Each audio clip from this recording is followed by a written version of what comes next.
أنا عندي سؤال.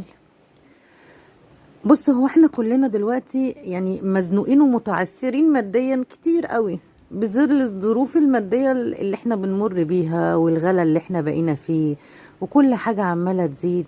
كان يقولك العيال وهي صغيرة لما يكبروا هتهون، بالعكس ده لما بيكبروا ربنا يحفظهم كلهم، بس فعلا مسؤوليتهم بتكبر وانت كمان سنهم بتكبر وظروفك حاجات كتير قوي.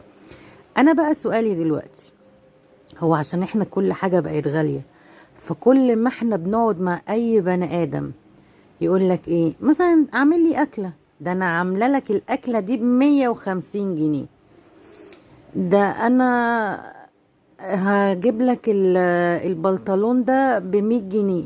يا عم خلاص، ما انا عارفة ان الدنيا غالية، بس مش كل شوية هتقعد تفكرني ان انت عملت لا.